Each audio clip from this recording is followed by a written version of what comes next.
Welcome to MovieMuse, where our highly skilled team of cinema samurai provide insight and random musings on the movies that have piqued their interest, for better or worse, over the last month. Over on our website, moviemuse.net, you can find new reviews of the big-budget live-action update of Disney's Jungle Book and the low-budget first-person shooter Hardcore Henry. You can also find information on our charity film challenge, Square Eyes for Shelter, and get our weekly rundown on the best films available on free-to-air TV channels. Our main feature for this show is going to be focusing on the much-derided world of video game to movie adaptations, as the Super MovieMuse Bros ask, where did it all go wrong in our feature presentation? How do you solve a problem like Mario?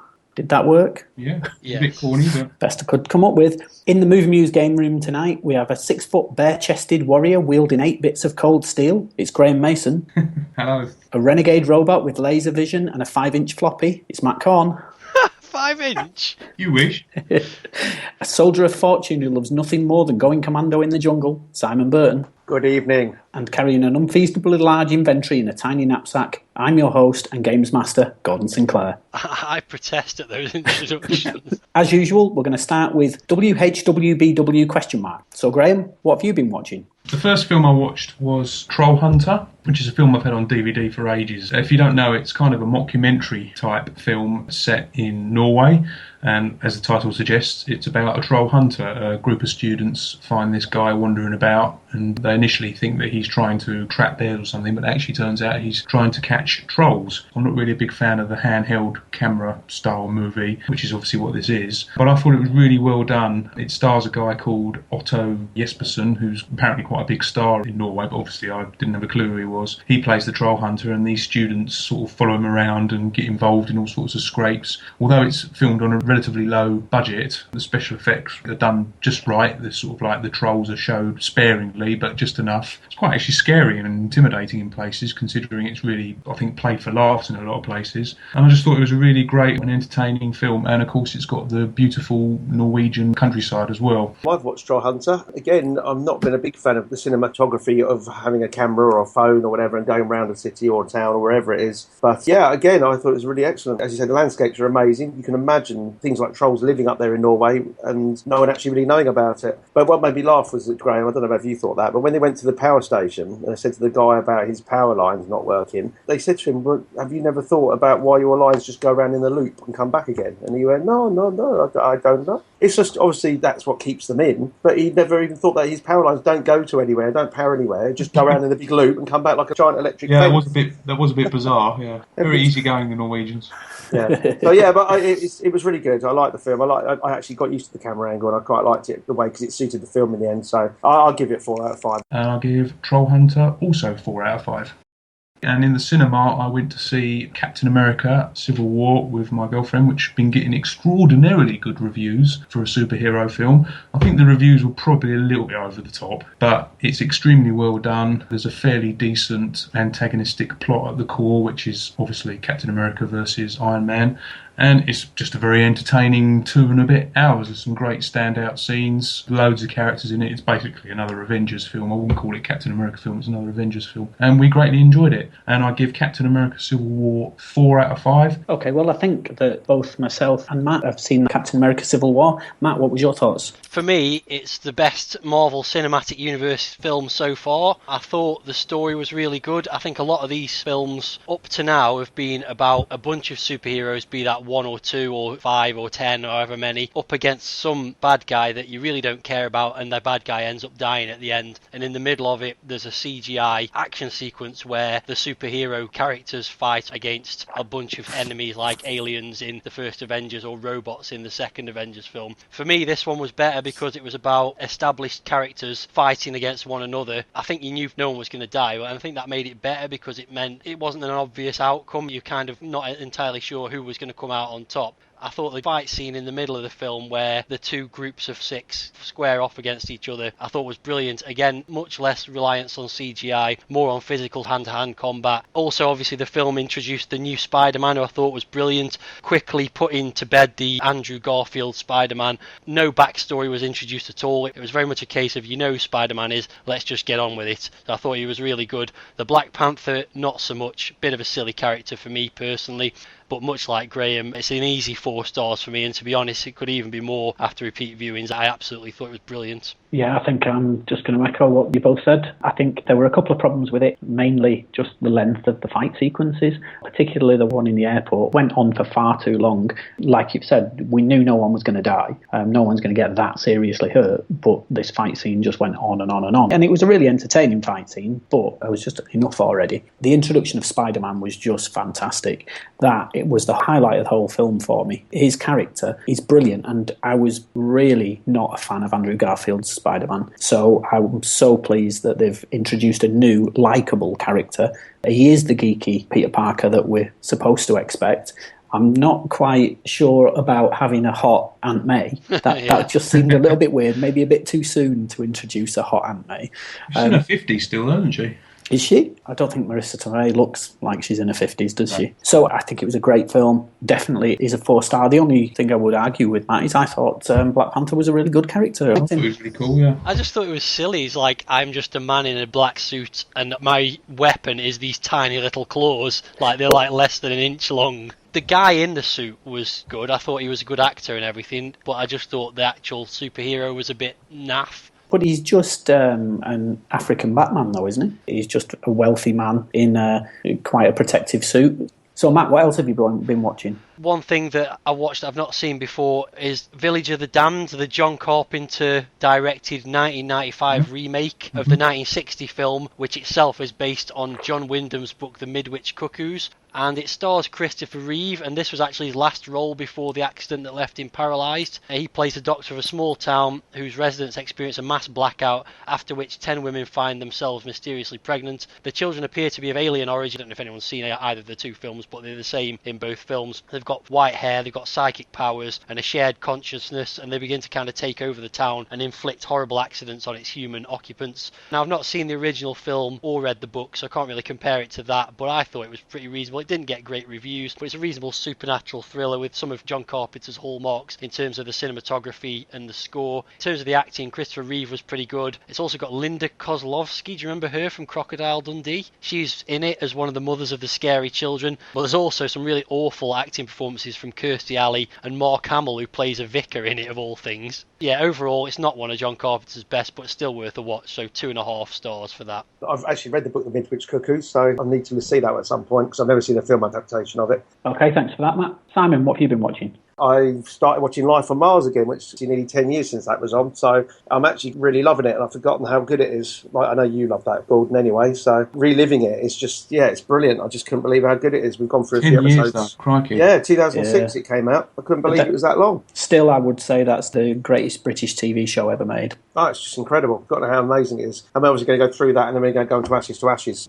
Okay, well, I'm still slogging away through my 250 film challenge, and I've just passed halfway in under 5 months, which is pretty cool. So, obviously, I've been watching a lot of films, and one that stood out is a new British comedy just been released on DVD called Kicking Off. And I definitely recommend it to people, but I actually think it's an ideal choice for a future film club, so I'm not actually going to tell you any more about it. But if you do, on the off chance, see it, it's highly recommended. Another film I saw was called Hard Tide, and it's a low-budget thriller set on the mean streets of Margate. And it tells the tale of a small-time drug dealer accidentally kills a man and ends up having to look after his 9-year-old kid. And his murky past starts to catch up with him, and it's all, really, really cliched script, and it's on a very low budget. But for some reason, it's just told with a lot of heart, and, you feel for the characters and you believe in them. And it helps that I know the locations pretty well now, so actually seeing places that I recognised was quite cool. And it's a film that should have completely failed. Everything's wrong about it, but I really liked it. So I'm going to give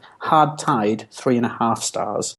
And one other film that I watched that I know Matt's going to scoff at, but I watched Star Trek Generations, thought it was great, again, 3.5 stars. It's rubbish. I honestly don't know what you don't like about it, because I think it's great. I think back when I first talked about that, we didn't give star ratings for films, so I'm going to go with 2 stars for Star Trek Generations. Is that the first one that sort of merged the two? Yeah. Yes. The one where Kirk dies. I don't think that's a spoiler, is it? I think it is. Not after 25 years. I was just about to say I never saw the last 20 minutes of it, but I don't think I'll...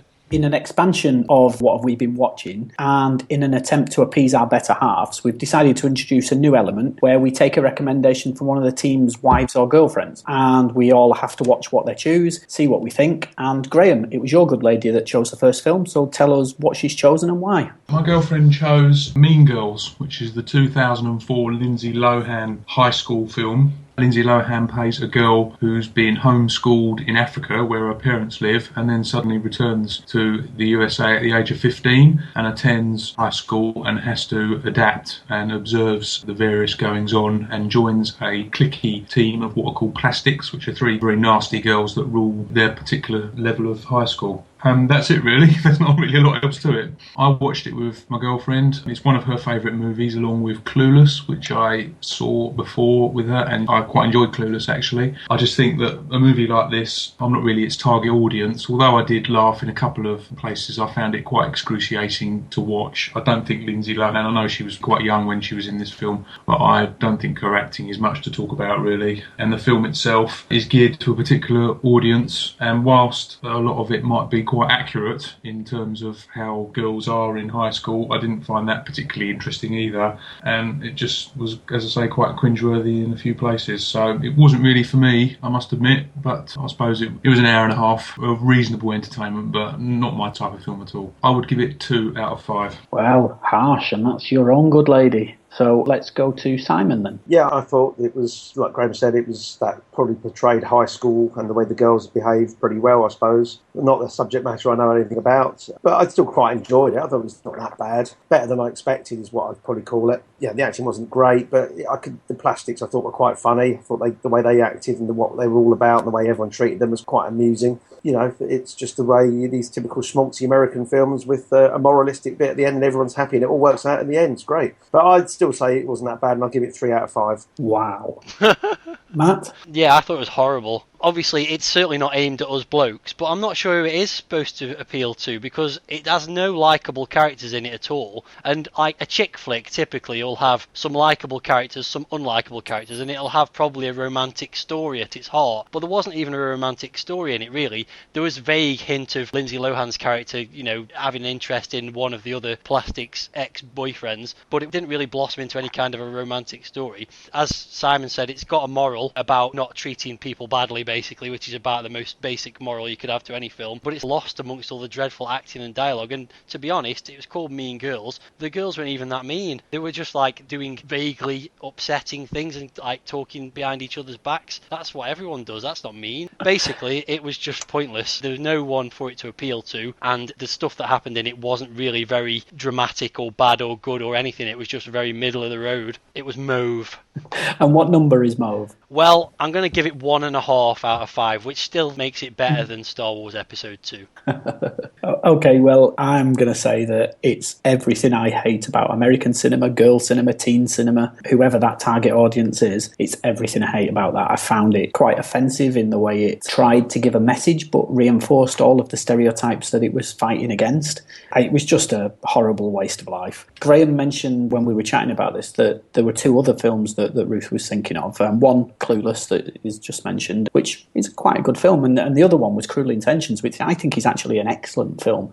So I'm not going to judge Ruth's cinema taste on this one film because I do know that she's got some better ones up her sleeve. But yeah, that was horrible, and it gets a 1 from me.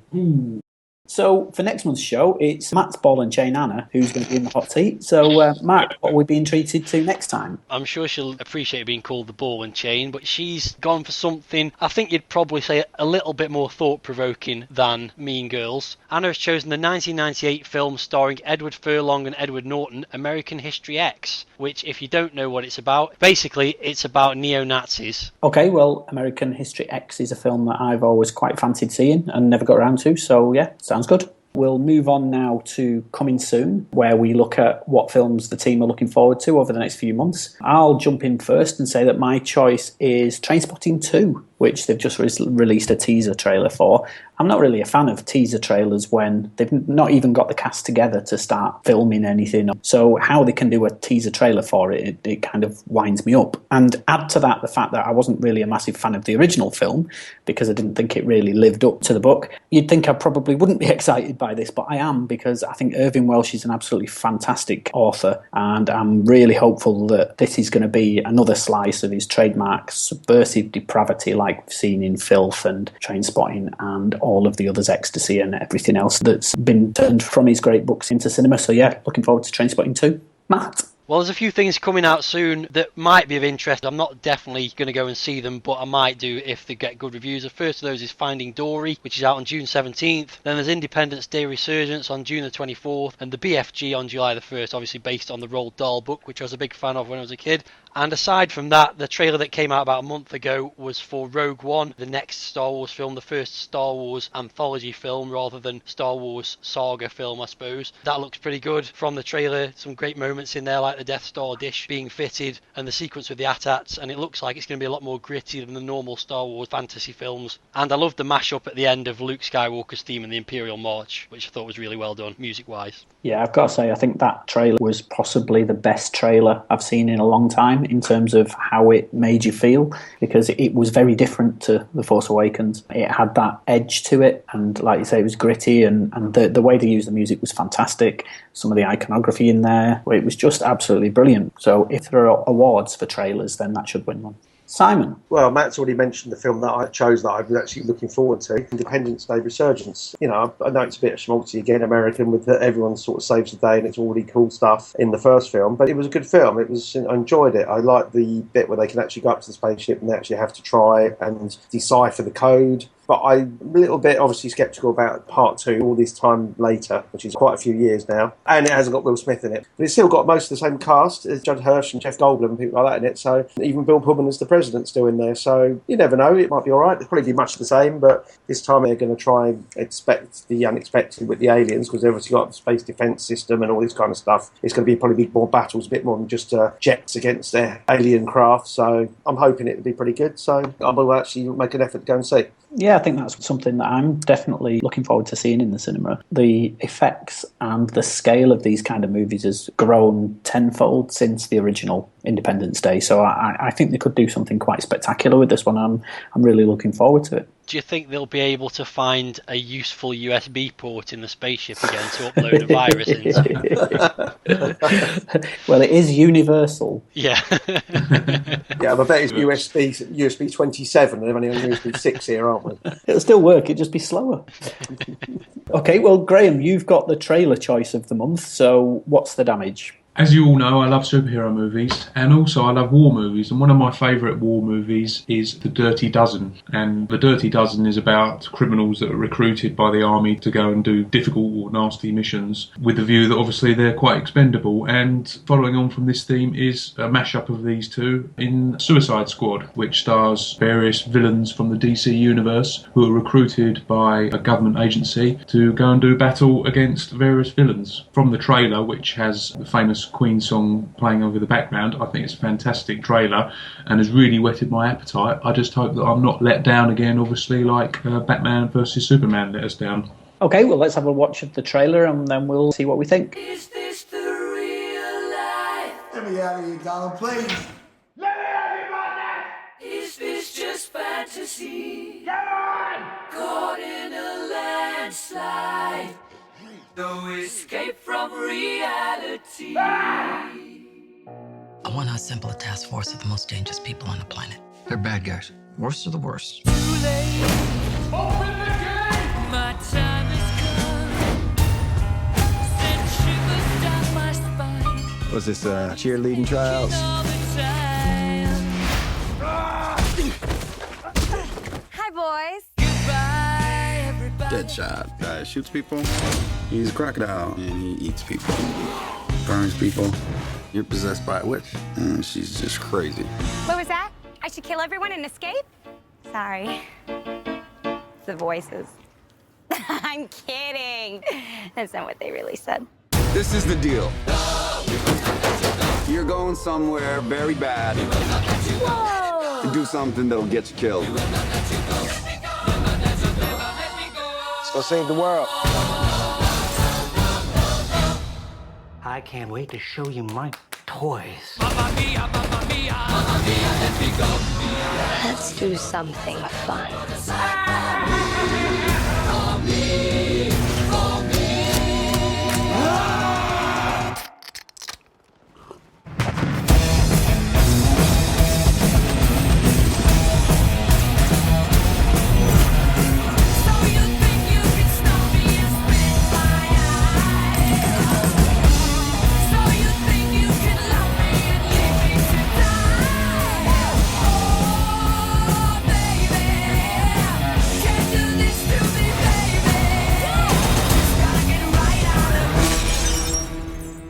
Seriously, what the hell's wrong with you people? We're bad guys. It's what we do. Nothing really matters to me.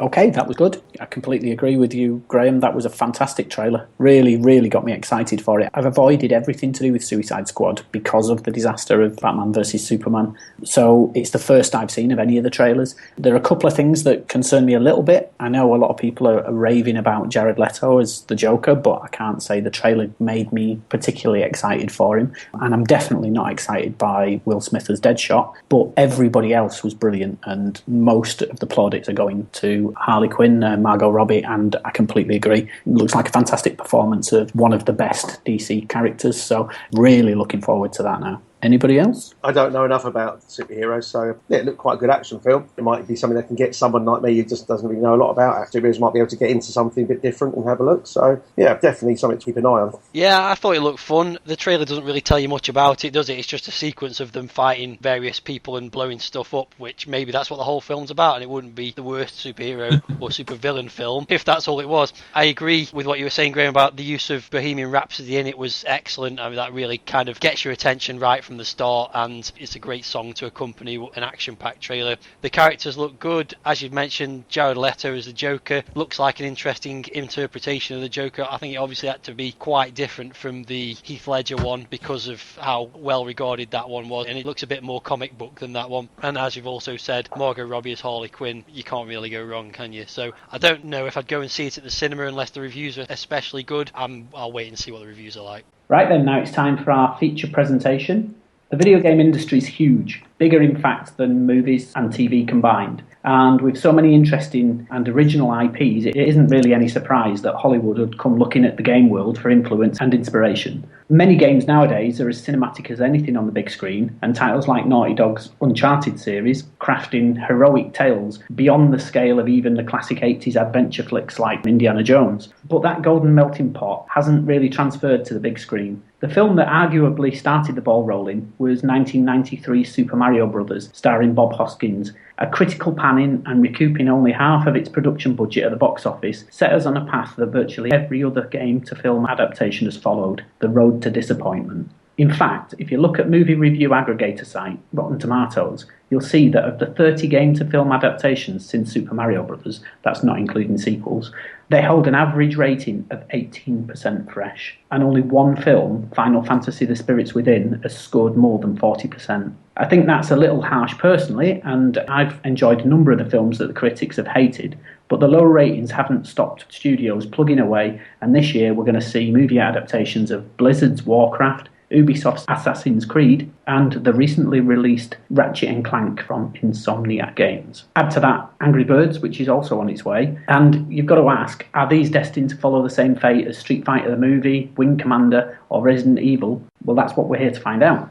Okay, so let's head on into World 1 and ask the question, why do so many video game movies fail? I personally think there's three main reasons why most video game movies fail. First one is poor subject matter. Certainly of the early game-to-film adaptations are based on games that just don't have a plot. So like fighting games like Street Fighter and Tekken and King of Fighters, there is no plot to those games. Or there's a very overriding, there's a fighting tournament somewhere, but you can't really make a film out of that. So straight away you've got a problem of you've got to make a plot out of something that hasn't really got a plot. Then you've got the second thing, films not sticking closely enough to the subject matter. It's a bit of a double-edged sword really. So you've got movies based on games with a decent story, but they don't follow that story and try to do something new instead. So there you've got things like Resident Evil, which they came out and said they're not going to base on the video games, but still they're slated because they don't follow the story of the games.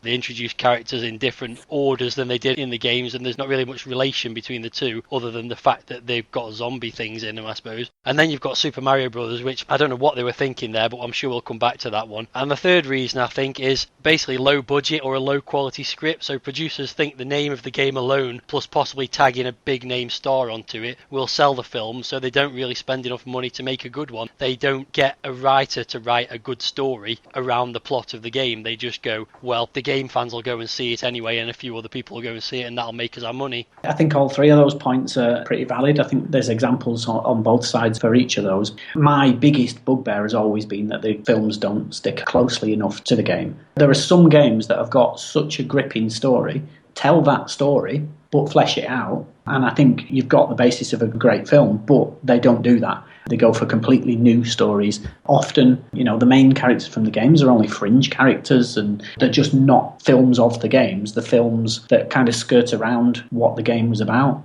Resident Evil's a great example of that. It's nothing like any of the games. Well, the first one was set in a mansion, wasn't it? Kind of. It was an underground facility, wasn't there? But apart from that, there wasn't a lot of... But they were just chucking stuff onto the screen. It was like, hey, the dogs were popular, weren't they, in the game? So we got to have them as well. That's the point, isn't it? There's these little bits that we can throw in, and that'll give it some kind of connection to the name we've badged it. I just think they try too hard to try and get a perfect balance between the game and the film. They don't want to alienate film goers, but they don't want to alienate gamers because they know about the games. But I think they tend to always lean towards they want to try and make a good film and just whitewash the name of the game over the top of it, thinking that will sell the film, but it doesn't work and it gets banned and everyone hates it. They just pay too much homage to the game in some of them, and then not enough people will know what that is. But if they try and keep it all towards the film, then they can't strike that perfect balance. I think that's part of the problem, is that there isn't a perfect balance. I don't understand why, a good film about a game has to appeal to either gamers or filmgoers. I think probably a lot of it boils down to marketing. And the marketing boards think to themselves, maybe the game sold 3 million copies.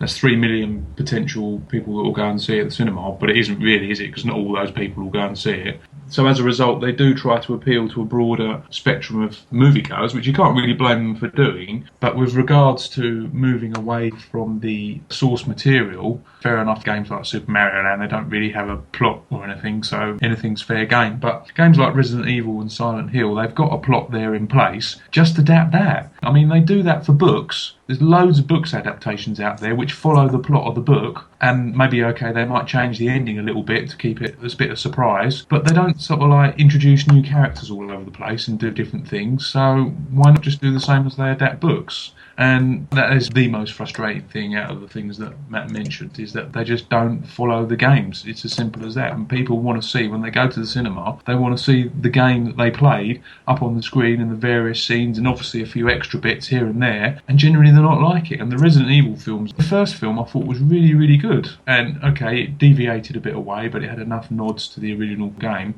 But although I don't mind the films, as they've progressed, they've slowly and slowly got further away from the source material. Now, basically, they're just zombie apocalypse movies. And of course, the lead character, played by Mila Jovovich, is not in the games either. And then you've got all these peripheral characters around, like Chris Redfield and Jill Valentine, and they're sort of like added on, but don't really add anything. They could be any character, really. And that is the most frustrating thing for me. And I'm wondering whether it's going to improve in the future, because games are a lot more cinematic now, and they have complex plots, and I think there's a lot of potential there in the future to produce something that is accurate to the game, but whether they will or not, I don't know. Yeah, I think the point you made earlier about that the film should be an adaptation of the game, whereas at the moment I don't think there are any films that have been an adaptation of the game. They've all been an adaptation of the IP. We're not actually getting the game turned into a film, which is a shame. So let's just pick up on one of Matt's other broken rules, that there's not enough plot in some of the games. So you use fighting games as an example, but if you take something like Tekken, for example, Tekken was well known for its cinematic backstories that you got for each of the characters. So there was enough of a story for each character that could be embellished and find ways to arc their stories until you got to that, the big tournament at the end. So I'm not sure that necessarily has to be an issue, the fact that the game itself doesn't follow a plot.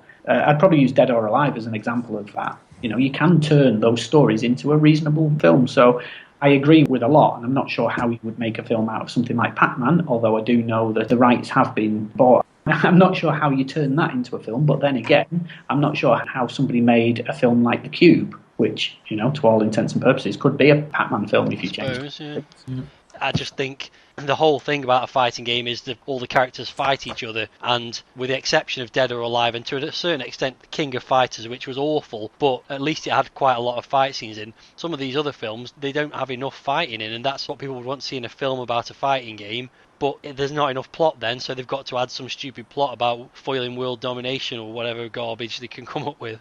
Let's just touch on your last of your points then, Matt, which was about they don't give it enough budget or they don't get skilled enough writers. And I think a really good example of where they have tried to make a reasonably good film, but the lack of budget has just crushed it, is Mortal Kombat. I watched that a couple of weeks ago, and it's actually a really good film. But they obviously didn't have enough money to get a decent fight choreographer, because the fight sequences are shockingly poor. And for a film about a game, about fighting, that was a bit unforgivable, really. And there's one scene that's brilliant. It's boats going down a river and there's massive explosions going on, and it's really good special effects in the film. But it looks like they've used the whole budget on this one scene that really, it's nothing to do with the game. It's just some nice special effects. And the rest of the film has suffered from it. So I certainly think, particularly in the early 90s, the lack of budget was one of the big issues. And that was probably fueled by Super Mario Bros. Having such a high budget, because it was over $40 million that they spent on that film, only to see it spectacularly fail. So nobody wanted to really risk that kind of money anymore. We do need to talk about Super Mario Bros., don't we? What were they thinking? I mean, it doesn't resemble the game in any way other than it's got characters in it called Mario and Luigi who wear similar outfits to what they do in the game, and there's one scene with the little clockwork bomb, and that was pretty much it. I mean, whose idea was it to make Yoshi into a little Tyrannosaurus Rex, a little ugly puppet? It felt like they sold the name and nothing else. The one single thing that annoys me every time I watch it, I don't understand why, on the side of the plumber's van, it didn't say Super Mario Brothers in the Super Mario Brothers font. Why? Yeah. That's just a very, very simple thing. It shows you it's to do with the game. I've only watched it for the first time recently, and it was like someone wrote down the plot of Super Mario Brothers, the game, and gave it to Tim Burton, who'd never played a Nintendo or any video game ever. And I know he didn't direct it, by the way. You could imagine it was his kind of film.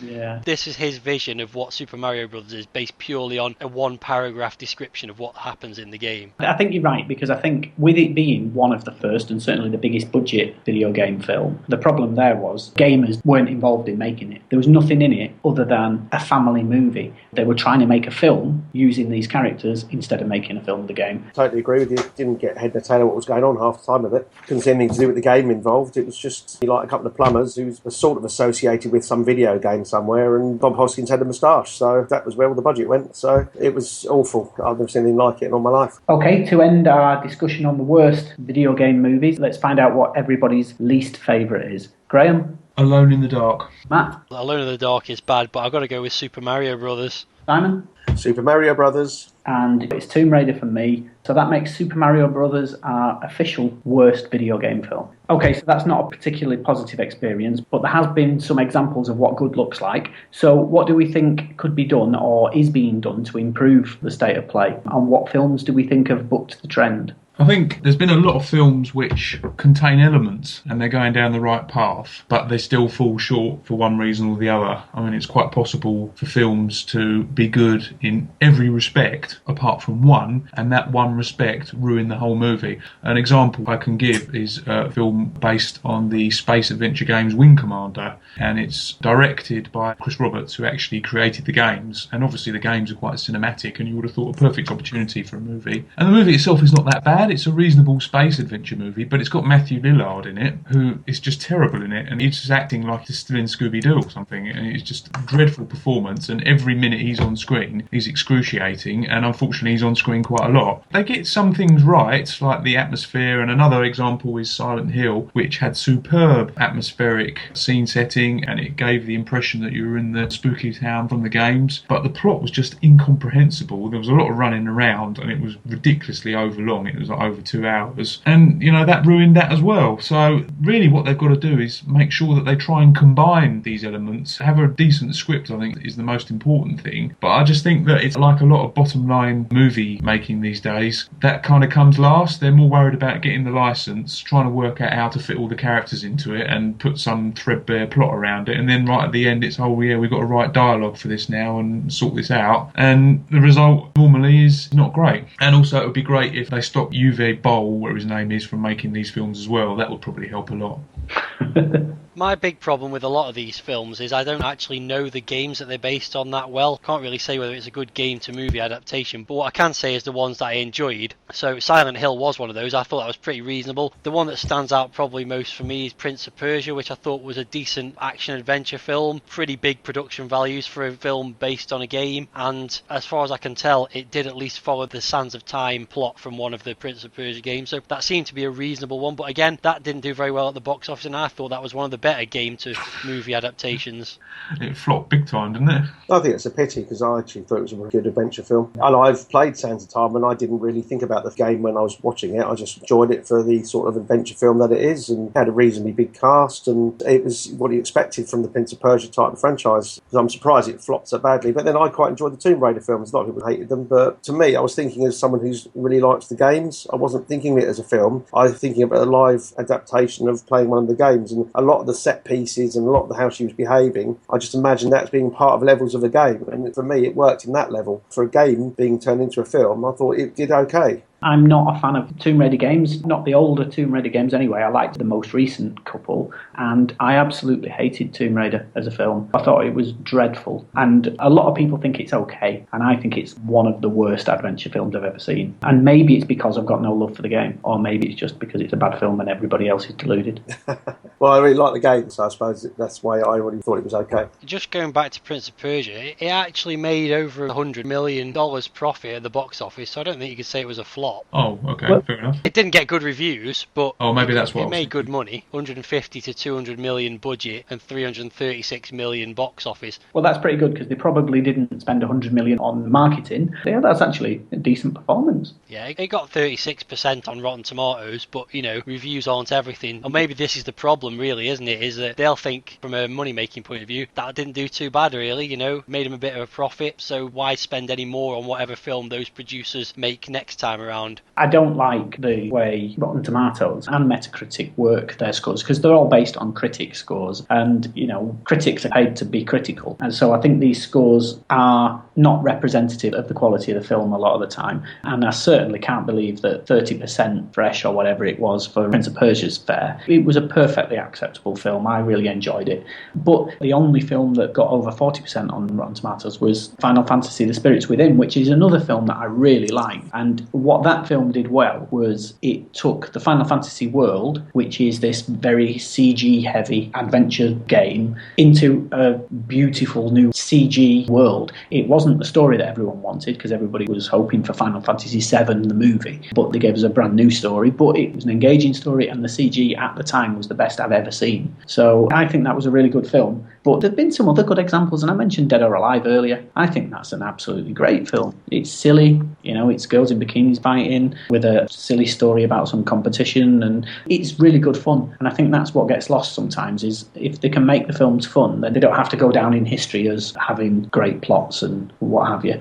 Yeah, I think you're spot on, really. That's the only fighting game-based movie where they didn't try and make some other kind of weird, interdimensional battle plot. They just said, here's some scantily clad women with big boobs off to a fighting tournament. Yeah, it wasn't the biggest budget, and the acting wasn't great, but you got women in bikinis fighting, which is what you get in the game. So if that's what the public want, that's what the public should get. Sometimes to buck the trend, they might need to look at it from a gaming side of it. I know you've got these big budget games like Uncharted and stuff at the moment, but animation might be the way forward to try and get people back into films about games. Look at Wreck-It Ralph and things like that. That was an amazing film. And I think that might be something that might get people's mindset for that you can make a film based on games that is in a similar sort of world to the game. That's a good point you make there, Simon, because there are currently 2 films in the cinema that are both CG. Ratchet and Clank and Angry Birds. Angry Birds has just taken over in the American box office as the #1 film.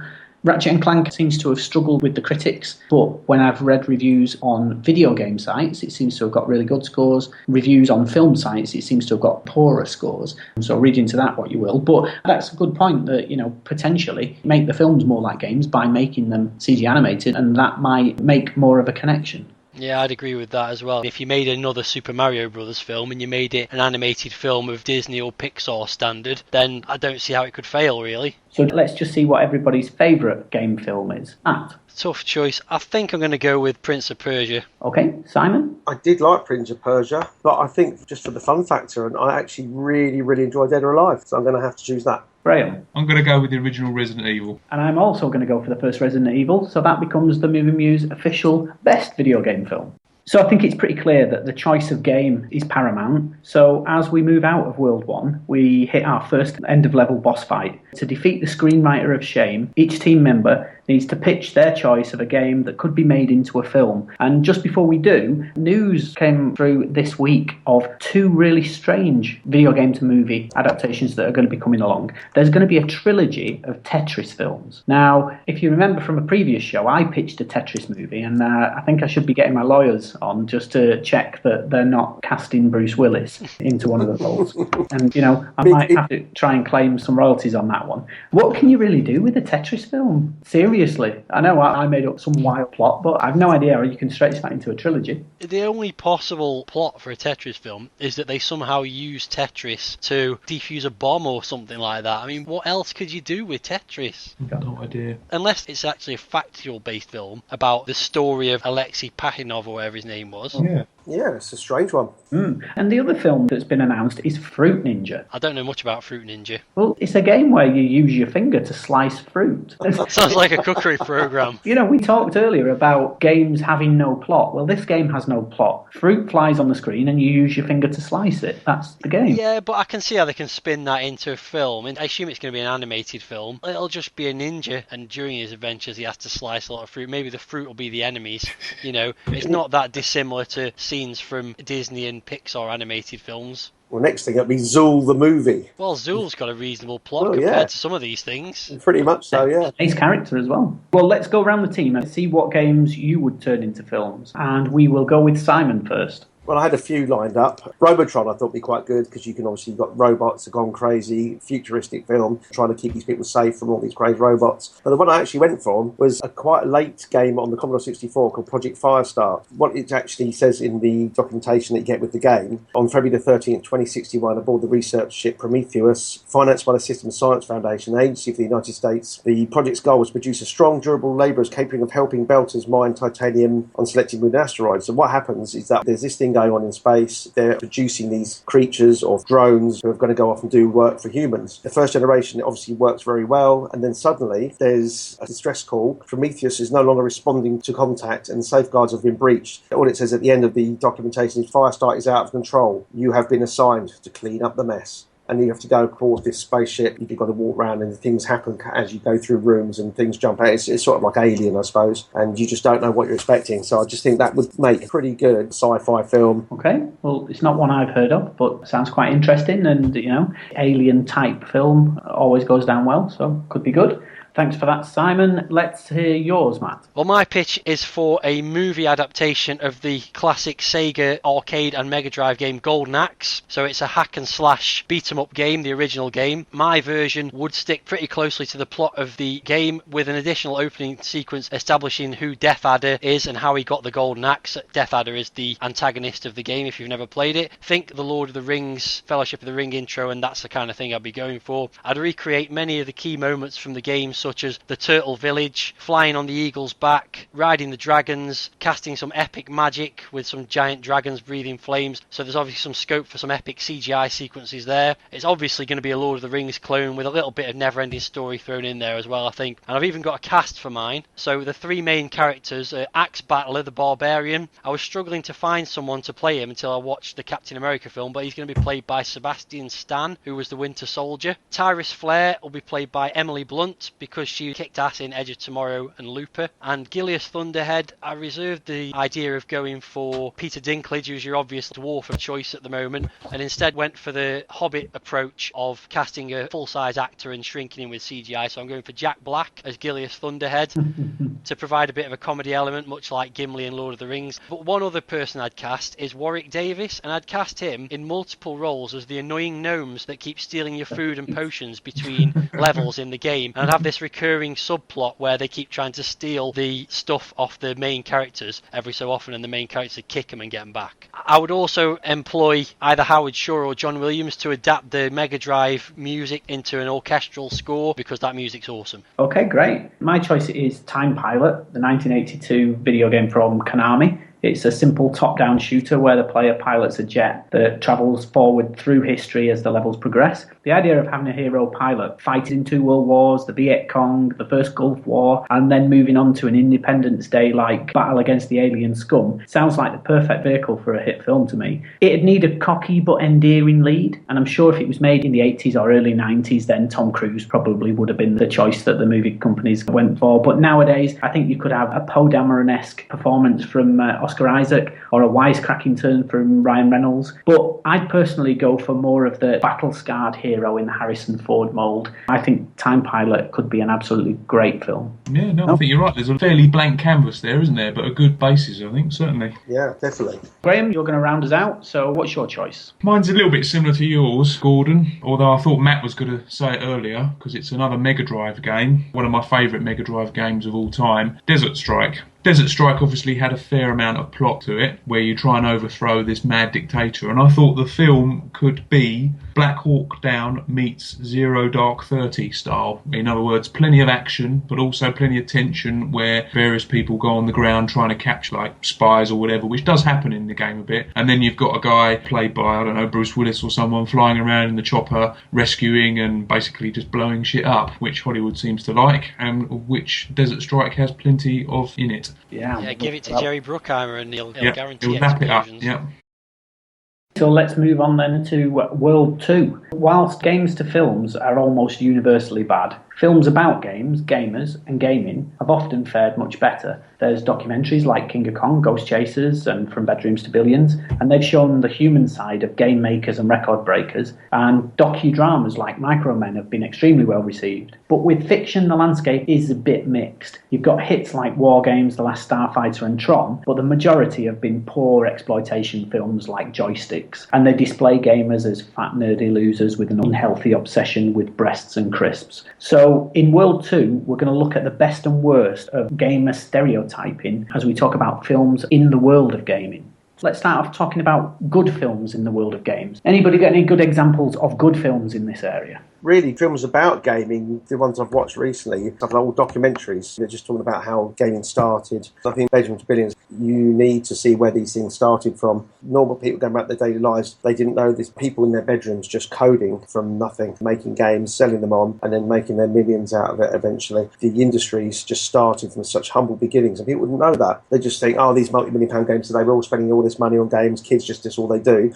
But no one really knows they have the history of this, so it is quite nice. I don't think I've got any particular examples of actual films about gaming. Most of them are the nerdy arcade things, so like Joysticks, yeah, that was just typical American Angst teen movie based in an arcade. I've not seen many of these types of films. Probably the best movie about gaming that I've seen, as far as fiction's concerned, is Existence, which was a 1999 movie starring Jennifer Jason Leigh, I think, and Jude Law, which was kind of about games being taken on to the next level and about how it's virtual reality and the games are plugged directly into your spine. Jennifer Jason Leigh plays a game designer who goes on the run and Jude Law is helping her, and it's all about blurring the lines between reality. And I like David Cronenberg's movies and I really enjoyed that a lot. But generally, I regard this type of movie as even worse than, a lot of the game-to-movie adaptations, because they just reinforce stereotypes of the games and the gamers. And I believe there's another movie called Gamer, which you didn't mention, but that is also reviled as well, and I would never waste my time watching something like that either. There are actually 2 films called Gamer. I would assume it's the one where you're in a game, but you're controlling real people. It's the one with Gerard Butler. First-person shooter, but you're actually controlling a real person. And you know what? I enjoyed it. I think it's worth a watch.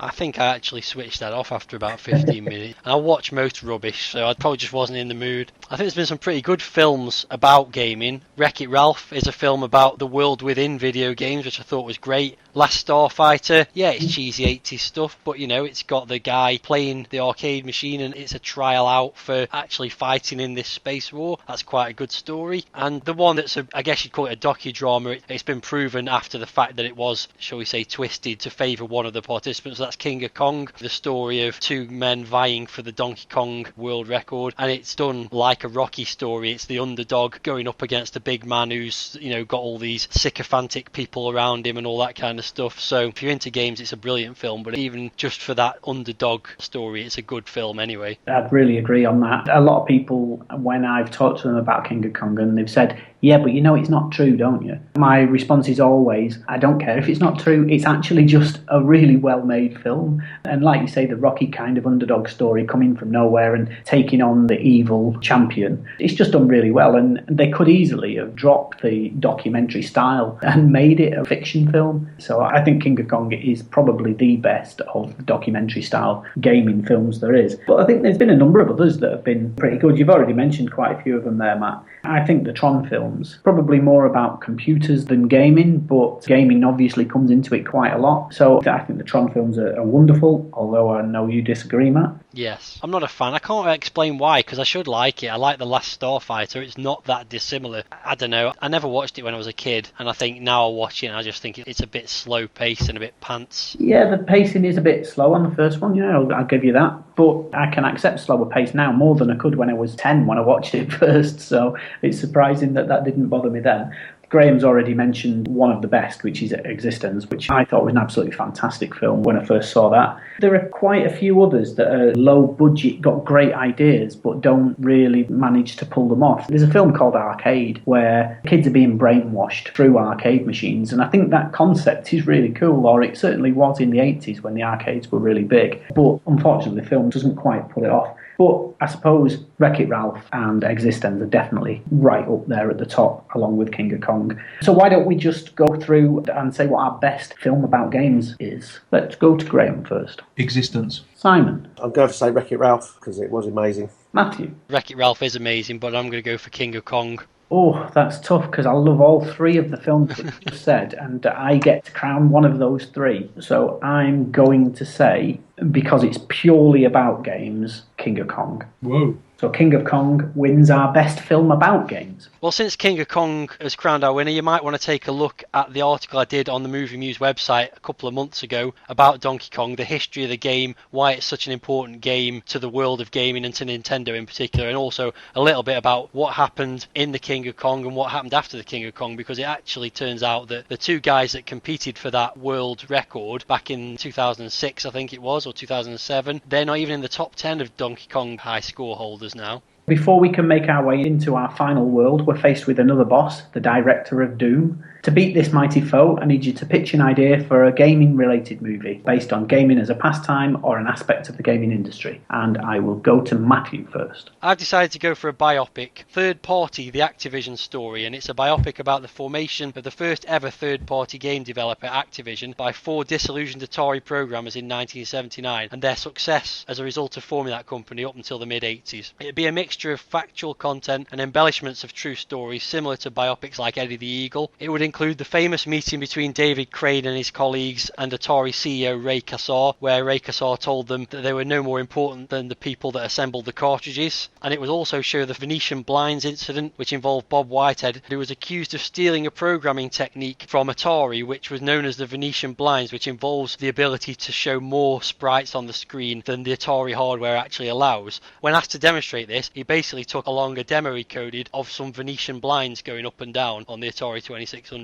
And the film would also feature a great early 80s soundtrack, of course, and capture the carefree nature of game developers at that time. Brilliant, that's definitely a film I'd watch. Graham? Well, my idea, it was kind of touched upon a little bit in the documentary From Bedrooms to Billions. I think a documentary about the various playground arguments that have taken place over the last 30 years with video games. So you'd start off with, in the 80s, it was Commodore 64 versus Spectrum versus Amstrad. And then as it moved into the 90s, it was about Nintendo versus Sega, and how these arguments changed, how they were on the ground with children or young teenagers arguing about their different machines, and how it's developed into the rampant fanboyism that we have today, where people will just defend their consoles or their brand of consoles absolutely to the death and will not listen to anything else. How you'd quite fit it into the documentary format, I'm not sure. You'd obviously need to talk to people who were involved at the time and what they thought, and then maybe a few industry veterans as well. It's kind of a bit like From Bedrooms to Billions, but on a slightly more niche scale. I think you can make that into a good film as well. Just doing it in each era, going along, when they had got to the stage of people like killing each other over consoles in school playgrounds a bit. But you could actually turn it into a film, not just a documentary. It might interest you to know that I've got a book which I haven't actually read yet called Console Wars, which is by a guy called Blake Harris, and they're actually planning to turn that into a film directed by Seth Rogen and Evan Goldberg. Okay. And it's basically the story about the rivalry between Sega and Nintendo in the early 90s. So it might not be quite what you're looking for, Graham, but in some ways you might get your wish. Okay, cool stuff. I think what Simon was saying about turning your documentary idea into a film would be quite good. You could have the same two best friends who both have massive differences of opinions over the computers,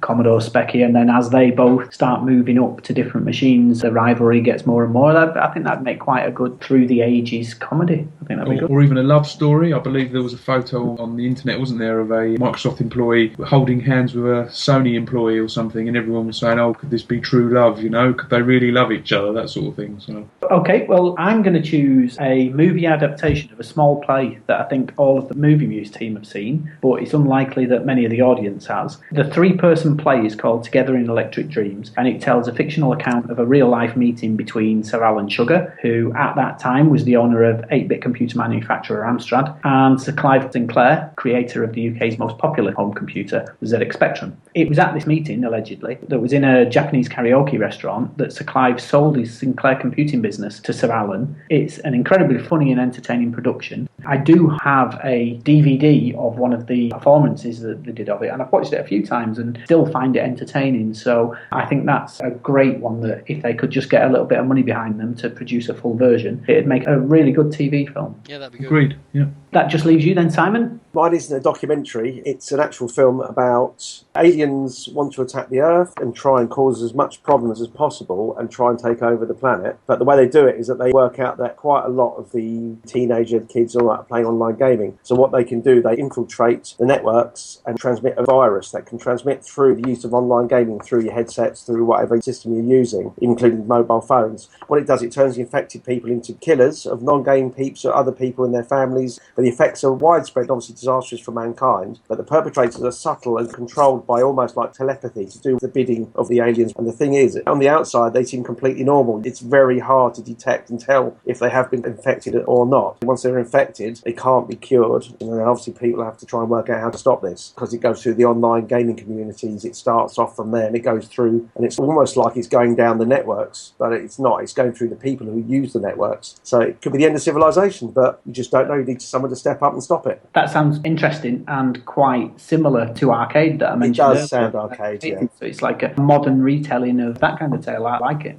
Okay, so we've now reached the final zone in our video games journey, and it's time to talk about how films have fared when travelling to the small screen. In the 80s, movie licensing was all the rage, with companies like Ocean Software buying up licenses by the truckload. Some, like Robocop and Batman the movie, went on to be huge hits, but others, not so much. So we're going to talk about the good, the bad, the past, the present, and the future of films to games. Let's start with some bad experiences of games that we bought that were based on films that we loved. I'm going to start with one that was actually not a film, it was TV, but the license to Street Hawk. I don't know if anybody played that. It was just the most depressing game I've ever played. No fun at all, and just didn't translate how exciting the TV series was. And I think that was part of the problem back in the 8-bit days, is they had very little opportunity to tell a story, and you ended up with these kind of multi-challenge games that bore no resemblance to what the film or the game was actually about. Yeah, I totally agree. Ocean obviously brought a lot of licenses up for this. We had Street Hawk, Knight Rider, Miami Vice. They all had these games that were very loosely adapted to have, like you say, a multifaceted game that isn't really linked to the TV series or the films. James Bond films, Mark did quite a lot of James Bond films. Some of the scenes were good, some of them weren't. It was really tenuous linked to a lot of them. It was just a name on the box. That's the way it was in the old days. And still is to a certain extent. I think the problem with film to game adaptations generally is that a lot of the time they can be quite sloppy rush jobs. It might be a game that someone was already working on and then they just kind of change the graphics to be the graphics from the license when they get the license. I think that probably happens more so now where games take so long to develop, so you've suddenly got to rush one out to get it released roughly around the time the film comes out.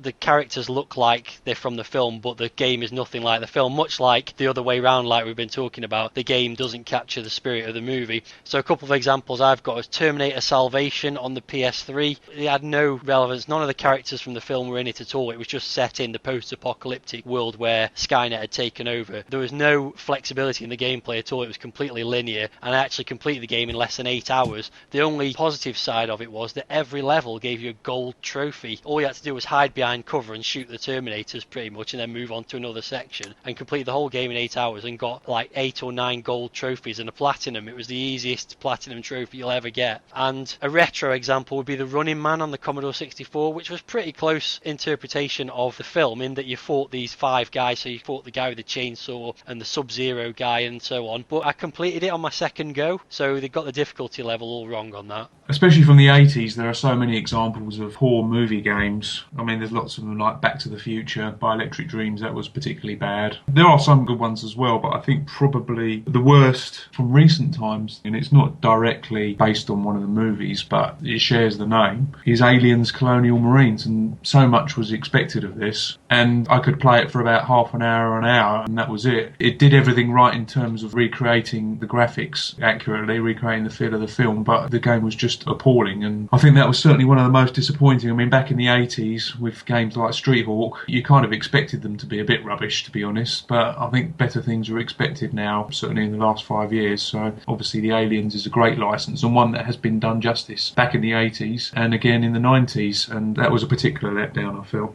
Yeah, you knew it was going to be a bad game when you could get it for $1.99 Yes. brand new about 3 months after it came out, Yeah, which is exactly what I did. Mm. But yeah, it was just so difficult as well. The first levels, you board the Sulaco, don't you, the ship from Aliens, to try and salvage it or whatever, and I just couldn't work out what was going on. I just kept getting killed over and over and over again. I played it for about 45 minutes and switched it off. It's interesting how valuable Sega saw that Alien license. At the time that Colonial Marines was released, or maybe just after, they streamlined their business into 3 IPs. Alien, Sonic the Hedgehog, and Football Manager. And that was their whole business then, was becoming those 3 IP. I find that quite strange that Alien holds that much sway for a company as iconic as Sega to make it one of their key products. Yeah, there was a good game in the 80s, and there's been a good game since Colonial Marines with Isolation, but how much value they put on that license was a little bit strange.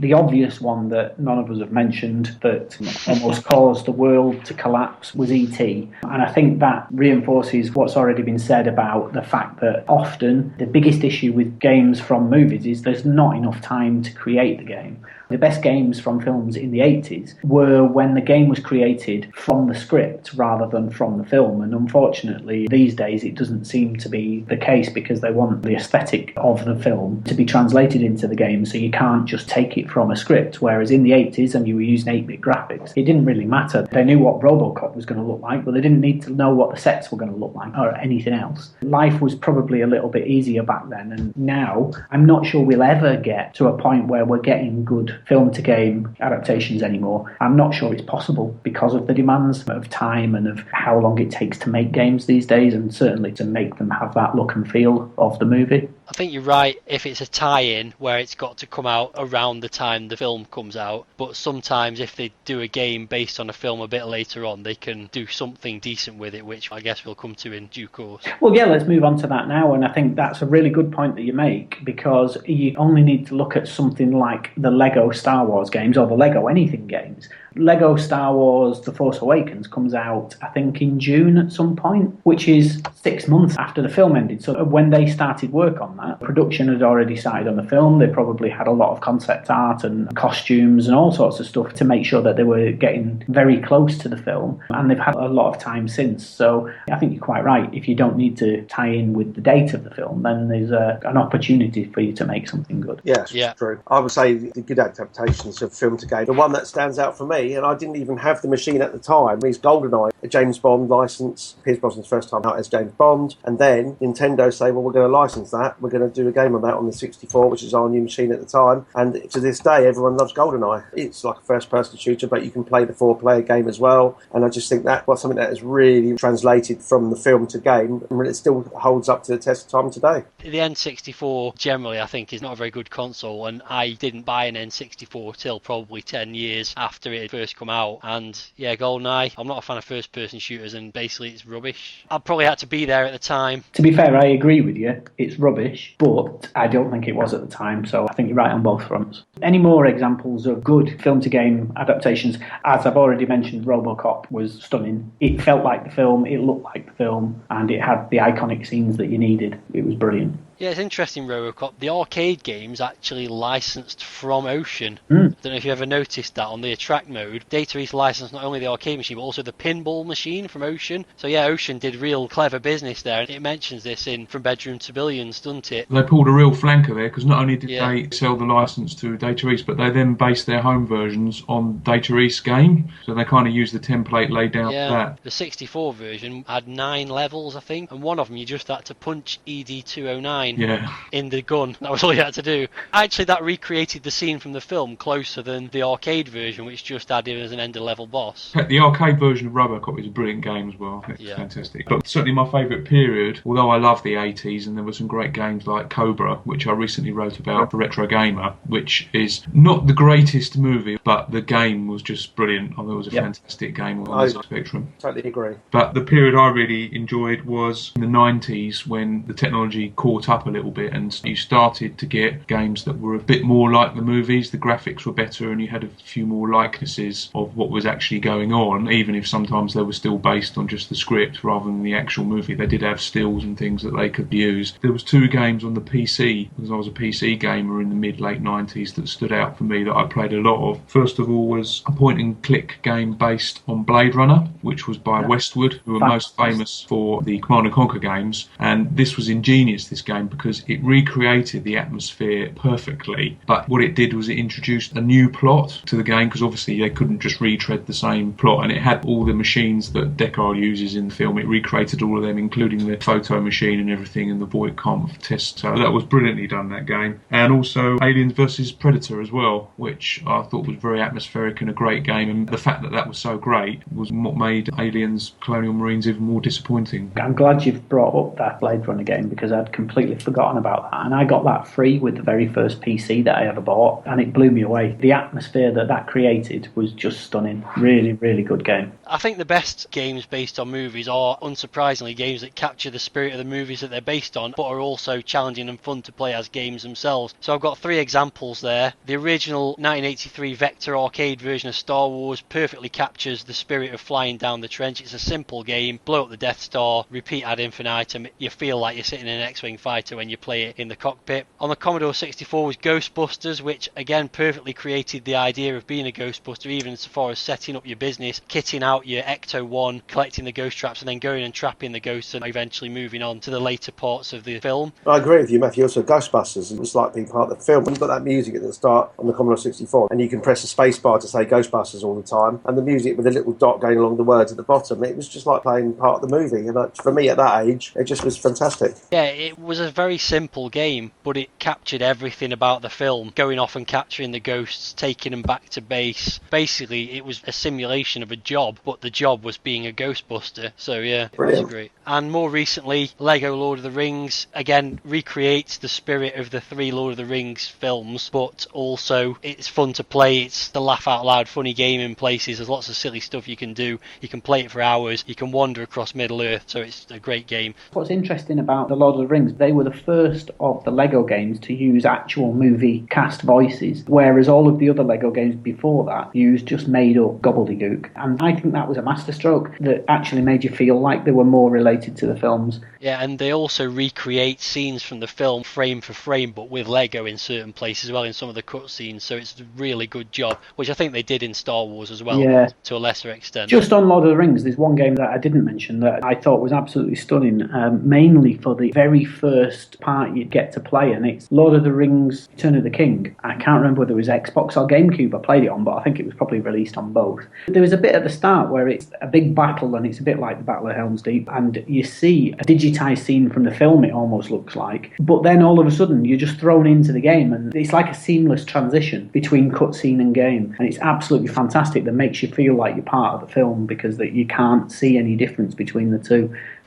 Well, why don't we talk about best and worst film to game adaptations? So let's do worst first, and we'll go to Matthew. Well, I was going to say The Running Man due to me completing it on my second go, but I'm actually going to go with Aliens Colonial Marines because I'd forgotten about that. I think I'd wiped it from my memory. Simon? Enter the Matrix, just disappointing because the first Matrix film came out and it was pretty amazing, and the game just was nothing like it. It was just crap, basically. Okay, Graham. I'm really tempted by some of the 80s games because some of them were awful, especially the early Bond games like A View to a Kill and The Living Daylights. But just in terms of disappointment, I'm just going to have to go with Aliens Colonial Marines, considering the IP, it was just a tragic waste. Okay, well, I'm going to go with the traditional cliched choice of E.T., a game that had nothing to do with the film at all. Walk, fall down a hole, get out the hole, walk, fall down a hole, get out of the hole, walk. And that was all the game included. I don't think it killed the industry like history is trying to tell us, but it was dreadful. But that means Colonial Marines is our worst game made from a film, so what's your favourite? So we'll start with Simon. Mine would be Die Hard trilogy on PS1. It excellently captures the first three films, obviously, of the Die Hard trilogy. It gives it an excellent rendition of all three films, and I just think as a package together, I just really enjoy it. Okay, thank you. Graham? Well, actually, I'm very tempted by Die Hard trilogy because I think that's a great game. It's one of my favourites on the PlayStation, but I'm going to go with my original choice, which is Cobra on the ZX Spectrum, which was not a great movie, let's be honest, but I just think it's a fantastic game, technically very good. Jonathan Joffa Smith's finest hour. Yeah, it was a very good game of a very good film. I'm going to go for Ghostbusters, which, as we've already mentioned, was an absolutely spot-on rendition of the film. It just made you feel like you were going through the various stages of the film, and I loved it. So, Matthew? My choice is also Ghostbusters for all the reasons that we've already talked about, and released, I think, almost the same time as the film, so it must have been done without knowing exactly what the film was about, at least in terms of programming the game. So yeah, a great achievement by Activision, who I mentioned earlier. Okay, well, there we go. Ghostbusters is the official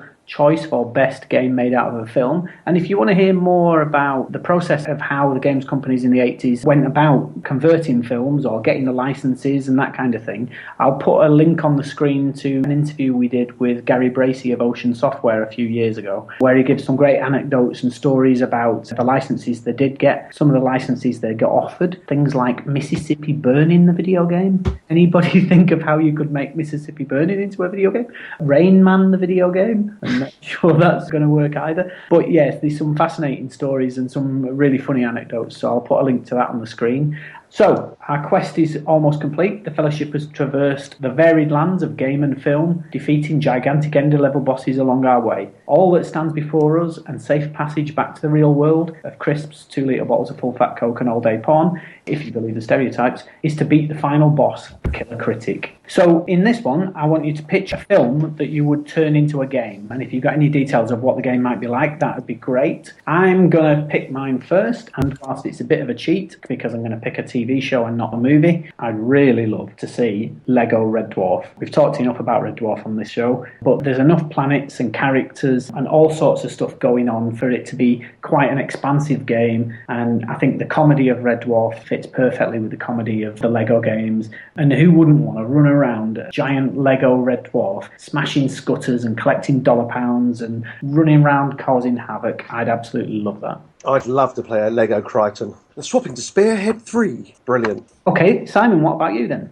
I think I'd like to do a game sort of based on the film Speed and maybe do it sort of like a Burnout series. You've got your vehicle, you'd expand on it being not just a coach, it could be something in the air, could be a plane, could be a boat, could be anything like. You'd have the various challenges, keep the vehicle, whatever it is, moving at certain speeds while they're all sort of crazy stuff tries to slow you down or stop you altogether. I'd like to have it that you can have various routes to be taken with different challenges along the way, various weapons, power-ups could be picked up, including different things dropped by destroyed enemies. You could actually have levels played out very linear, or you could have a sprawling city, very sandbox, and then choose your route, trying to keep the speed up, and obviously trying to get to the end without slowing down and exploding. Obviously, you've got to start the level again. It doesn't have to tie in with the film, I suppose, but that's sort of what I'm trying to think of. You've just got to keep this vehicle going at this speed. I think the linear version rather than the open world version feels like a twist on Spy Hunter. I think that'd be quite cool. Yeah, I suppose so, yeah. But like that blast core on the N64 as well, where you have to clear a path for something that's got a big bomb on it or something. Yeah. Cool. I'd do a game based on the film Escape from New York. It would be an open world GTA style game set in the confines of the New York prison,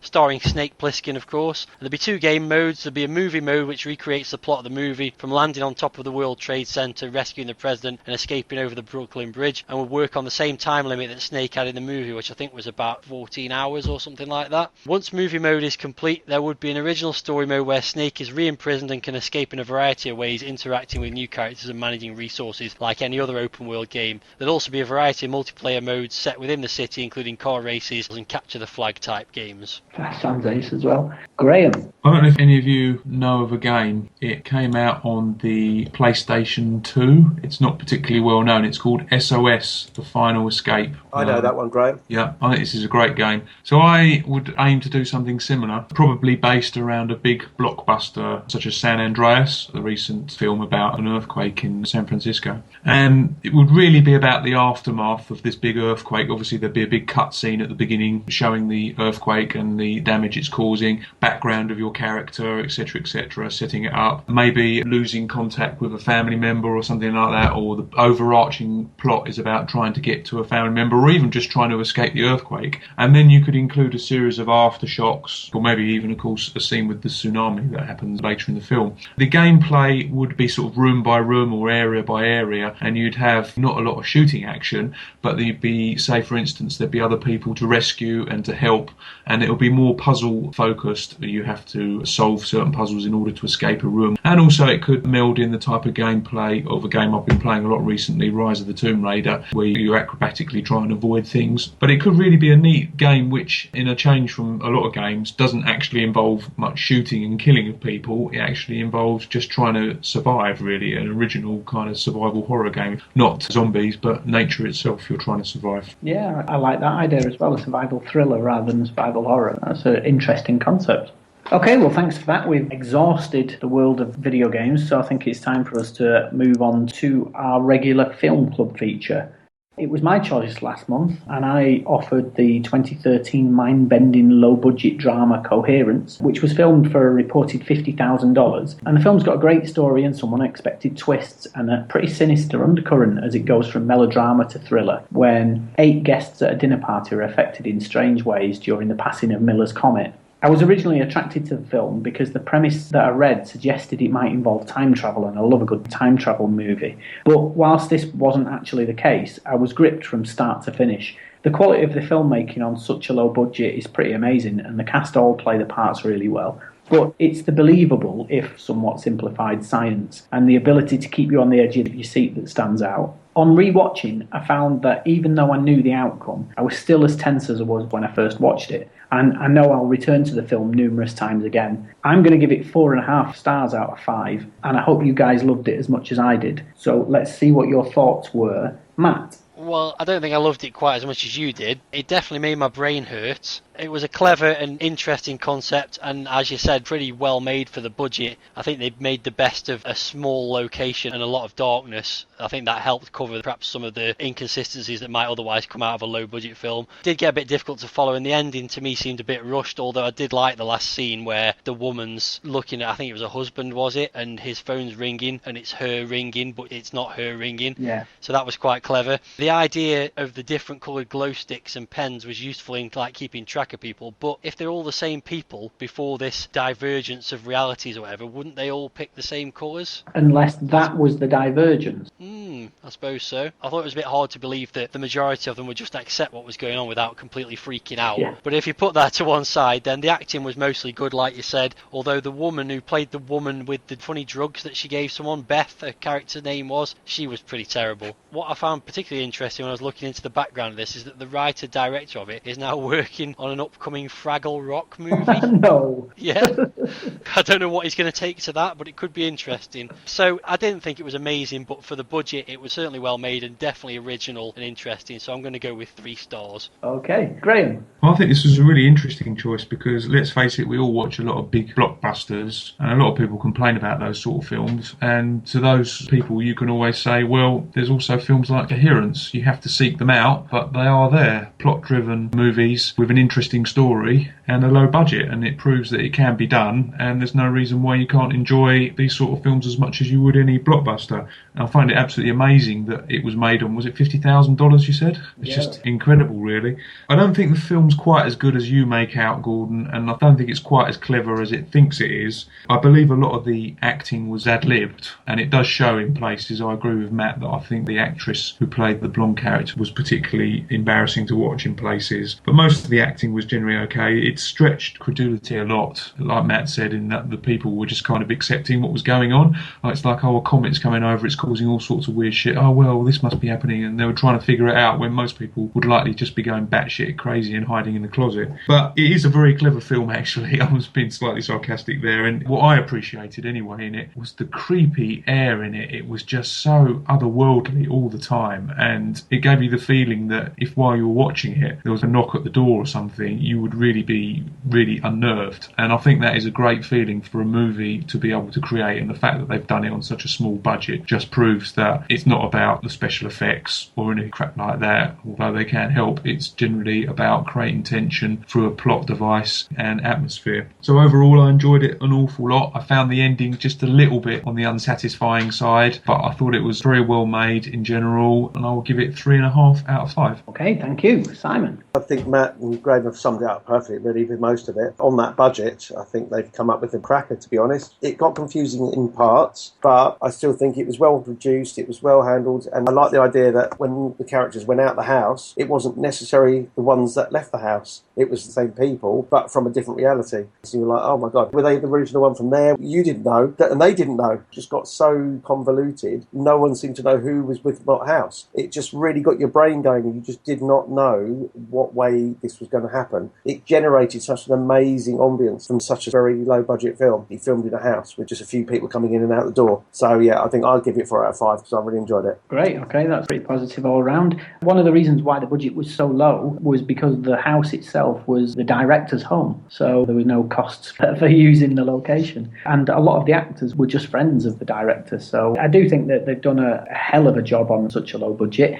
Yeah, I will say just a couple of things the other guys mentioned that perhaps I hadn't given credit for. The confusion factor, you feel like you're in the film because everyone else is confused as well about what's going on. So the fact that you're confused, you're really along for the ride. And also the tension that Graham mentioned, that creepy sort of feeling that you don't know who's going to come through the door next kind of thing, was pretty well done as well. Yeah, that's the undercurrent that I was mentioning at the start, that you do feel so tense. And I think Graham was spot on when he said, you know, you're watching it and you're on edge, and if somebody knocks on your door, or even worse, knocked on your window, I think you'd completely shit yourself. And there's not actually a lot happening, so they've done a lot with very little. And I just thought it was extremely clever. And I think the fact that it confuses you, and there's points where you're not quite understanding what's going on, is completely deliberate. I felt like getting a pen and paper and trying to work everything out, but I think that would probably lose the point of it. You know, you're not supposed to 100% know what's going on or whether it works. I loved it. I'm glad everybody else thought it was pretty good. And the scores that we've just given give us an average of 3.75 for Coherence, which puts it second on the leaderboard.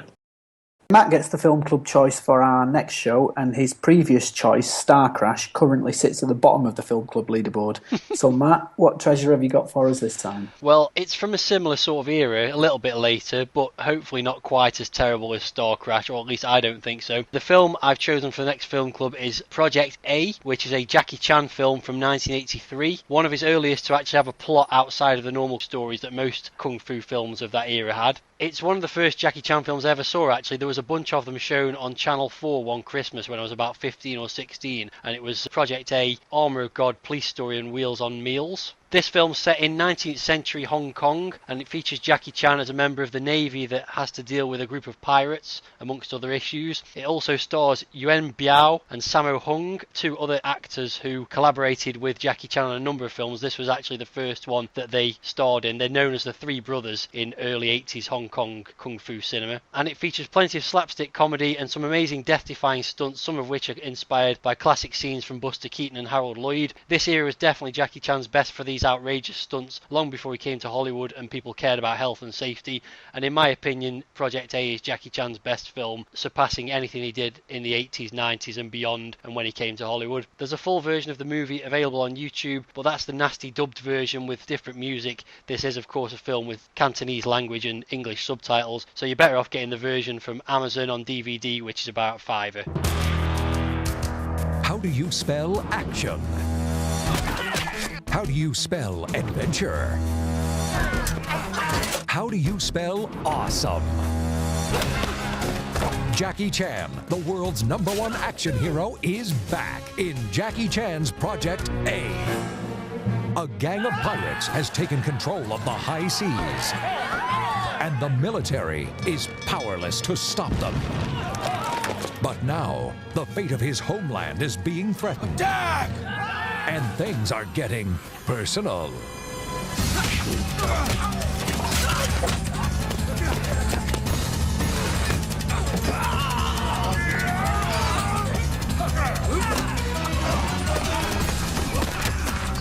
It's an incredible non-stop thrill ride with some of the most breathtaking action scenes ever filmed. Jackie Chan and martial law's Sammo Hung. Jackie Chan's Project A. Next up, we have the classic scene, and this time it's the choice of Simon. So, Simon, what have you got for us? My choice for this month comes from the 1979 film Alien. It's the scene where John Hurt's character Kane, after he has had an alien burn through his helmet and it hugs his face, then he eventually comes out of his coma, and you think, oh, okay, he's got away with that. Lucky him. So the next thing you see, they're all having their dinner, and next minute he just starts convulsing and starts spasms, and next minute, boom. And one thing I did read, apparently before they filmed that, only John Hurt knew what was going to happen. They didn't tell any of the other cast members who were going to be involved in it, didn't really know what was going to happen. Then it tastes better, you know what I'm saying? The other one over there. You pound down the stuff like this. Listen, I'd rather be eating something else, but right now I'm thinking food. You just know you know what it's made of. No, Dad. I don't want to talk about what it's made of. I'm eating this. What's the matter? The food ain't that bad, baby. Eat your patrol. What's wrong? What? Hey, what's the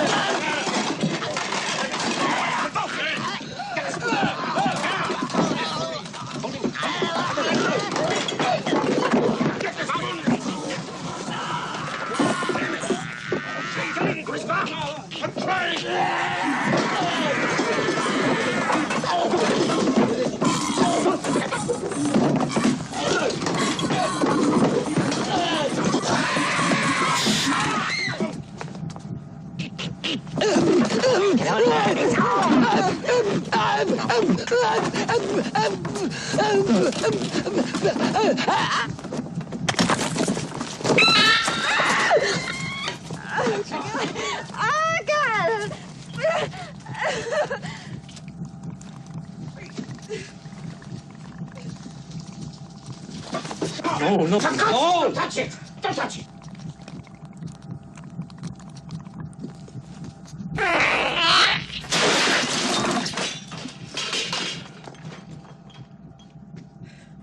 Okay, now it's time for our 3 of the best feature, and I'd like to know this month everyone's top 3 movie deaths. So what are the most memorable movie death scenes that you've seen? Let's go to Simon. 3 that stand out for me, in reverse order, is the end of Dirty Harry. After pursuing this guy, eventually in a quarry, Dirty Harry catches up with him, and the guy's pleading for his life, and Dirty Harry comes up with his classic speech, "I know what you're thinking, punk. Did he fire 6 shots or only 5?" And he goes through the whole speech of that, and then at the end he says, "Do you feel lucky? Well, do you, punk?" And of course the guy goes for his gun, and Harry blows him away. That's a pretty good death, and the guy's floating in the one, that's it, and he walks away from it, and that's the end of the film. But I think the speech obviously makes quite a lot of it, to be honest. Number 2 is Total Recall. Obviously, I'm not going back to the Arnie films too much as what we had in the last podcast, but the one at the end when he's having a final battle with Richter and his guys, and he gets to a point where he goes up on this lift and it ends up hanging over the edge with Arnold Schwarzenegger holding his hands, and then suddenly it gets to this cube where it goes up into the ledge. The lift cuts his hands off, he drops off, and Arnie just turns around and says, "See you at the party, Richter." And I just love that bit when he just like holding his hands and just chucks them away and says, "That's it." But my favourite of all the movie deaths is not a main character. It's in RoboCop. The character is one of Bodica's gang, Emil, and he drives a truck. And what happens was they get to the steel mill. RoboCop has been traced there. This is going to be the final showdown. And what happens was he's trying to get RoboCop. RoboCop jumps out the way and the truck drives into a vat of acid. And he gets out the vat and he's completely disfigured. He's got limbs falling off. His skin's melted and all that. And then suddenly Bodica turns in the SUX 6000 and he stands in front of him and just knocks him off. Head flies off, bits flying off. And I just think Emil had just a bad day then. And I think that's a really spectacular way to go in the end. You're like a zombie covered in acid, skin's melting off all the bits and pieces, and then your boss runs you over in your car and your head falls off.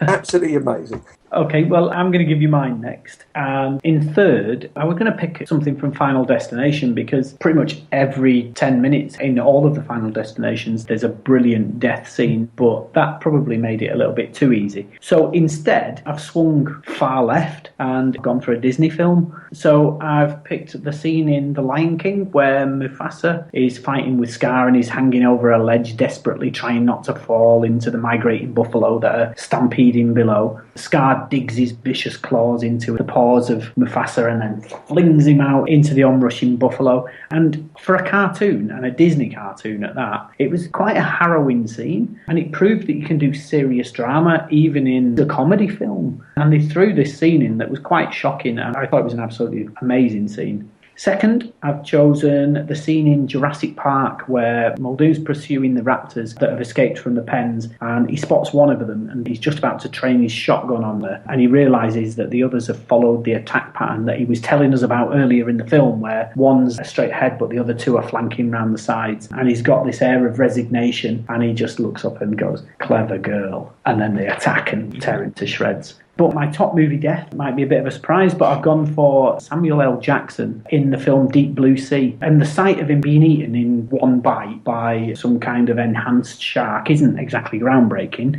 but it's just the pure shock of somebody as big as Samuel L. Jackson being killed off so early in a film. You know, I expected him to be a major character, and this can only have been in the first third of the film, and he gets eaten and he's gone. And I don't think there's many films that have been able to have a big shock like that hasn't leaked out, or it certainly didn't leak out to me. So I got true shock when he was killed there, so I thought that was fantastic. So that's my three. Let's go to Graham then. My third choice is Jill Masterton in Goldfinger, played by Shirley Eaton. I think this is interesting, this one, because she's basically painted in gold, which is obviously apt considering the villain of the film. And the death is caused by making the skin suffocate, which is actually a myth. It can't actually happen, but that's a very iconic scene, I think, in the movie and in cinema in general. After that, the second choice, I had to have a horror film choice in here. Like Gordon, I was tempted to go for one of the Final Destinations, but really those movies, they're just defined by their bizarre deaths, so I think that's a bit of a cheap shot to go for one of those. So I've gone instead for a character called Ferguson in the film Society, which was a black horror comedy directed by Brian Yuzna, about it's never made clear whether they're aliens or just another species of rubberized humans that feed off the poor, literally, and absorb these people in what's called a shunting, which is kind of like some sort of bizarre, horrible orgy. And in the end scene, the hero, played by Billy Warlock, he grabs this guy who's kind of morphing into some sort of other creature. He grabs his head from inside and actually pulls him inside out via his buttocks. It's quite an amazing scene, really, that they did this. I mean, it looks nowadays very unrealistic, but,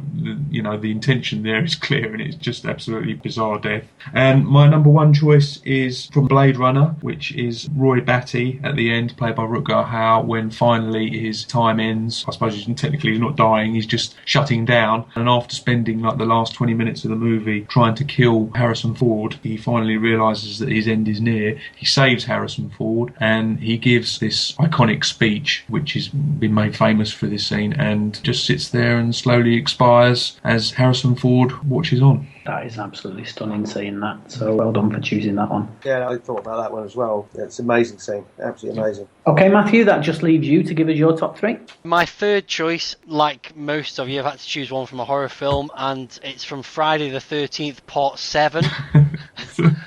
I know.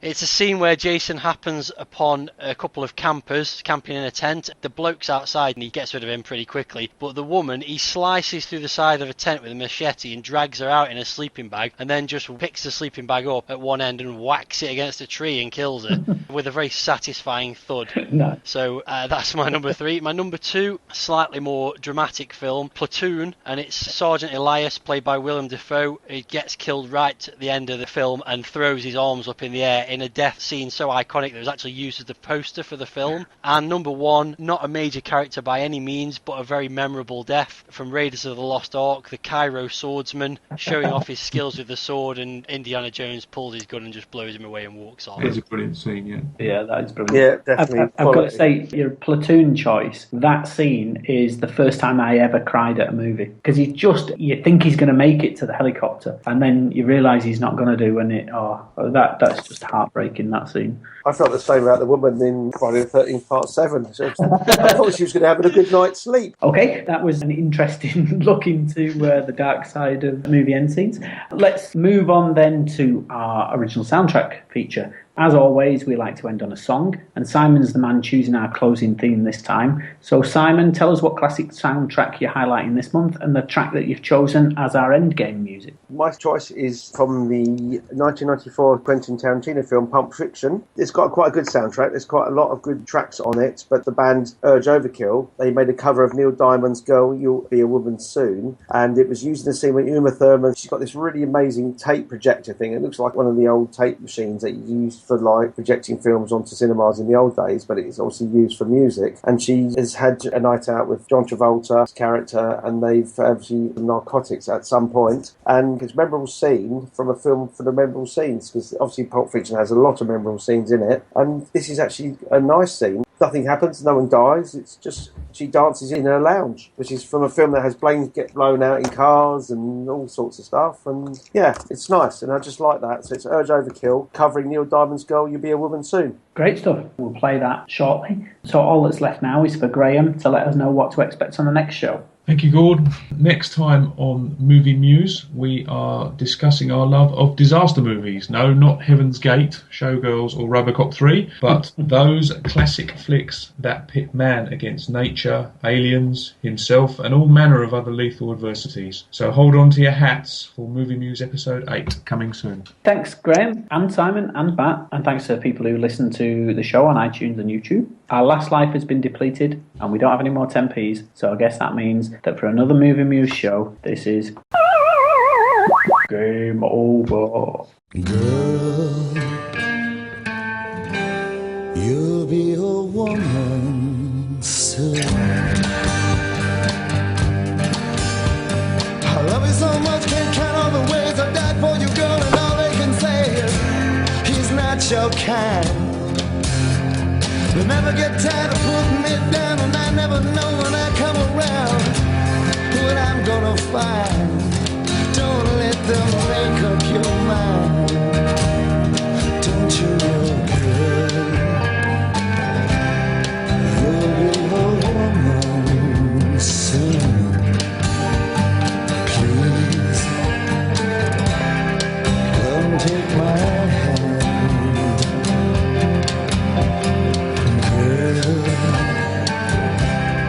You'll be the woman soon, soon.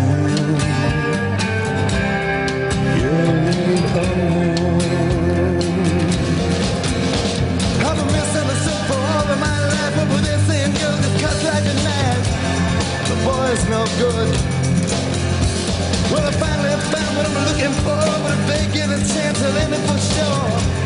Surely it would. Baby, how can I?